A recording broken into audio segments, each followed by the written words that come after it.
Hello friends, यदि आपके operation से डिलीवरी हुई है तो आपके मन में एक सवाल आ रहा होगा कि ऑपरेशन के बाद मुझे क्या खाना चाहिए और क्या नहीं खाना चाहिए। तो मैं डॉक्टर सुशीला सैनी इस वीडियो में आपको यही बताने जा रही हूँ कि ऑपरेशन से जब डिलीवरी होती है तो उसके बाद आपको क्या परहेज रखना चाहिए, क्या खाना चाहिए, क्या नहीं खाना चाहिए। जनरली जब भी ऑपरेशन होता है तो इस प्रकार के टाँके पेट पर लगते हैं, जिसकी वजह से पेट में थोड़ा सूजन, दर्द और उठने बैठने में थोड़ी परेशानी रहती है, जिसकी वजह से 5 से 7 दिन तक लगभग लेडीज रेस्ट पे रहती है, यानी कि ज्यादा उनका घूमना फिरना, उठना बैठना नहीं हो पाता है। तो उसकी वजह से कई बार कब्जे की समस्या भी रहती है, पेट में दर्द भी रहता है, भूख भी कम लगती है। लेकिन साथ ही साथ हमें बच्चे को दूध भी पिलाना होता है, इसलिए खाना पीना अगर आप कम लेंगी तो दूध भी कम बनता है, जिसकी वजह से बच्चे की फीडिंग भी पूरी नहीं हो पाती और बच्चा कमजोर हो सकता है। तो सबसे इम्पोर्टेंट है कि अपने खाने पीने पे पूरा ध्यान दिया जाए। अब खाने में जनरली डिलीवरी के बाद जो एक इंडिया का ट्रेडिशन है कि मसाला बिल्कुल बंद कर दिया जाता है और दलिया, खिचड़ी और घी डाल के थोड़ी चीजें ज्यादा दी जाती है, जो कि कई बार खाई नहीं जाती है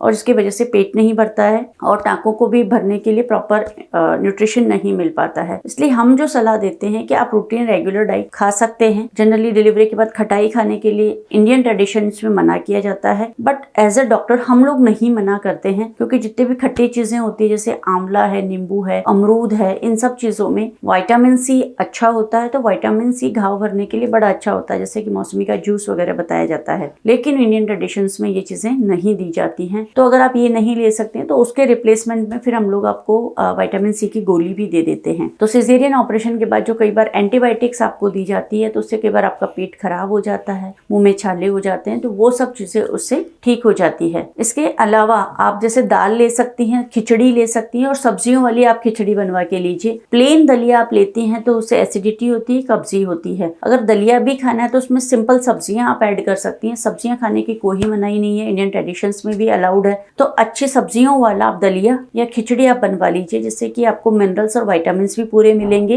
और किसी प्रकार की न्यूट्रिशन की कमी भी नहीं होगी, पेट भी भर जाएगा। अब ये कहा जाता है कि आपको नमक नहीं देना क्योंकि टाँकों में खुजली चलेगी, लेकिन ऐसा नहीं है, ये एक मिथ है, फैक्ट नहीं है। खुजली जो चलती है टाँकों के अंदर, तो जब भी टाँकों की हीलिंग होती है तो उसमें हिस्टामिन नाम का केमिकल इन बॉडी के अंदर ही बनता है और हिस्टामिन की वजह से ही टाँकों में खुजली चलती है, ना कि नमक खाने की वजह से। तो नमक खाना चाहिए, क्योंकि अगर आप नमक नहीं लेती हैं तो आपका ब्लड प्रेशर कम हो सकता है, आपको घबराहट, चक्कर की प्रॉब्लम हो सकती है। तो नॉर्मल जो नमक आपको खाने में लेना चाहिए वो जरूर लेना चाहिए, उसको बंद नहीं करना चाहिए। तीसरा सवाल ये पूछा जाता है कि घी कितना खा सकते हैं। इसके लिए हमने एक पूरा सेपरेट वीडियो बनाया है कि आप डिलीवरी के बाद कितना घी खा सकती है, बट जनरल एडवाइस यही है कि आप जितना नॉर्मल घी आपको रोटी पे लगाने के लिए या हलवे में डालने के लिए, जिसमें भी आपको डालने के लिए चाहिए, वो आप ले सकती हैं, लेकिन एक्स्ट्रा ना ले। इसके अलावा आप दालें सारी ले सकती हैं, क्योंकि अगर आप दालें लेती है तो कम मसाले की आप दाल बना लीजिए। तो दालें लेने से आपको प्रोटीन की कमी नहीं होगी, हीलिंग भी अच्छी होगी, रिकवरी भी फास्ट होगी। इसके अलावा आप रोटी ले सकती है, चावल ले सकती हैं, और अगर आपको कब्जे की समस्या रहती है तो आप रोटी में अजवाइन डाल के ले सकती हैं। और कई बार अजवाइन अलग से भी खाने को दी जाती है डिलीवरीज के बाद। लोगों का विश्वास होता है कि जो पेट का बड़ा है या बढ़ गया है तो पेट अजवाइन से छट जाएगा, यानी ठीक हो जाएगा। तो इस तरीके से आपको ये समझ में आया कि आपको 3 से 4 लीटर पानी पीना चाहिए, सुबह शाम दूध ले सकती है, दिन में दही ले सकती है, पेट भर के आप खाना खा सकती है, क्योंकि